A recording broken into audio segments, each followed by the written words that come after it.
Well, let's talk about Michael Jackson, the TV interviewer whose documentary about Jackson led to his indictment on child molestation charges and more is about to do it again. This week, Martin Bashir will air a brand new lengthy profile on Michael Jackson, said to be equally damaging to the former king of pop. This is jury selection enters a critical phase, so let's talk about it now. Joining us from our Atlanta bureau, B.J. Bernstein. She used to prosecute child abuse cases. And from our Los Angeles bureau, criminal defense attorney John Patrick Dolan. Good to see you both. John, let me begin with you. This new documentary, it's reportedly called Michael Jackson's Secret World. It contains more video footage of Jackson with a bunch of little boys, including the chief accuser. I mean, as damning as it may prove to be, you as a defense attorney, you can't get an injunction to stop that. That'd be unconstitutional prior restraint, wouldn't it?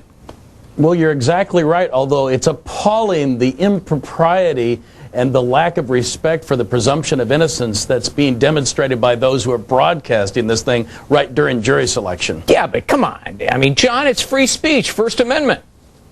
Well, I agree, but there is something called propriety, and I think there is none when it comes to this broadcast. Well, relevancy and timing may trump propriety. BJ, the judge has instructed these prospective jurors, you're not to read, you're not to listen or watch media coverage, which includes, of course, this documentary. But isn't it true? I mean, come on, you've been around the block a lot. There are some prospective jurors, perhaps with an agenda. They want to be on this jury. They're going to watch it, they're going to deny that they watched it, and they may succeed in getting on the jury.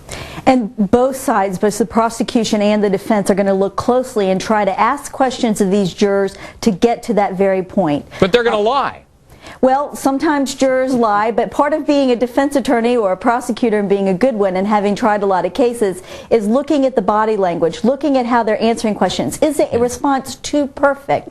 Does it mirror something that sounds like they got it from television as opposed to something that was naturally coming to them? That's part of our job, is trying to ferret that out. Let me move to another subject, and BJ, I'll stick with you for the moment. John, I'll get to you in a second. Former child actor Corey Feldman, he's back in the picture now. He's come forward to say that, when he was a kid, Jackson didn't molest him, but did show him pictures of naked men and women. Now, BJ, that is the same MO, modus operandi, as the current accuser's story. Is it admissible? Well, the prosecution has now subpoenaed Corey Feldman, and there'll be a hearing outside of the presence of the jury to determine whether that evidence is admissible. But I would argue that in child molestation cases, that's going to be exactly the type of what we call a similar transaction, similar evidence used to prove motive. Now, John, as a defense attorney, Feldman's story is, oh really? Why? I'm very familiar with 1108 of the Evidence Code. It won't fit. It won't come in. It's interesting media. It's not relevant, acceptable evidence. It's the same MO. It's a pattern of conduct. Looking at magazines is not molestation. But that's what the accuser said Michael Jackson did to get him aroused so that he could take sexual advantage of him.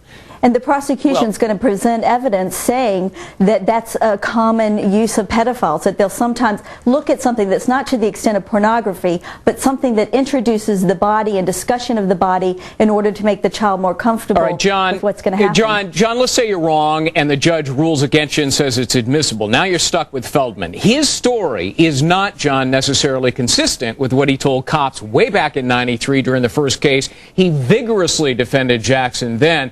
As a defense attorney, would it be pretty, and you're a good one, would it be pretty easy for you to discredit Feldman on cross-examination and perhaps use that original interview with the cops as kind of an example of prosecutors on a witch hunt?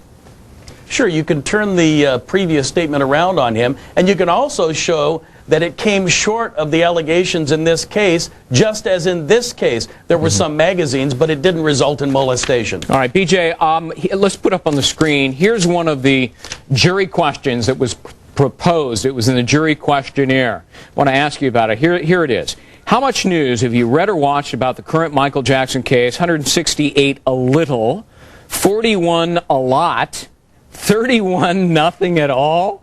None at all? I mean, how is that possible? Or does that tell you there are jurors who are hiding the truth because they have ulterior motives? Possibly, although I got to tell you, as much as, and I know we're all on television now and hope that everybody's watching and listening, there are those folks who don't do that by the nature of their jobs, their responsibilities. They're not keyed into the news. BJ, you'd have to be living in a cave in Santa Barbara County not to know something about this case. That's going to be something that both sides is going to question those particular 38 jurors about greatly. All right. John, here's another question I want to toss at you. We'll put it up on the screen.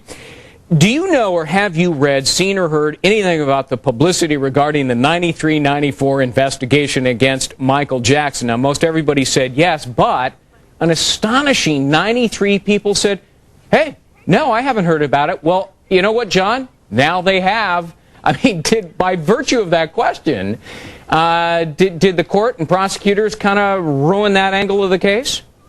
Well, I think so. Really, I would have objected to having that question even included because you can't unring that bell, and now people want to know what it means, and that concern about what it means can cause prejudice for Michael Jackson. BJ, here's a third question. Have you or any relative or close friend ever been accused of inappropriate sexual behavior? Now this one I've got trouble with. I'm willing to bet that most people aren't going to tell the truth. Why? Because they're embarrassed or they were traumatized by it. I mean, who wants to publicly reveal that, yeah, I'm the victim here? Well, I'll tell you, I've tried over 60 child molestation cases, both as a prosecutor and as a defense counsel.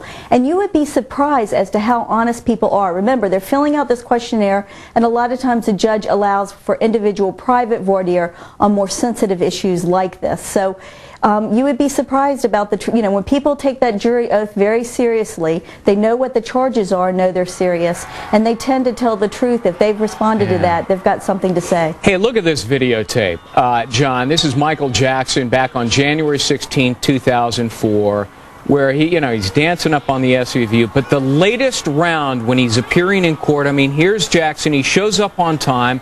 No dancing on top of the SUV. In court, he's attentive. He's respectful. No silly faces. No strange behavior. John, did somebody get to this guy and say, hey, Jacko, you got to shape up. This is big time. You could go down for 20 years. Absolutely. You noticed when Tom Mesereau made his first statement, he said, this defense will be characterized by professionalism and dignity. And ever since he made that statement, that's what the defense has been characterized as, and that's how Michael Jackson has behaved. And I think it's a kudos to Tom Mesereau. All right, I want to say many thanks to John Patrick Dolan, veteran criminal defense attorney, BJ Bernstein, former prosecutor. Thank you both for being with us. Thank you. See you, Greg.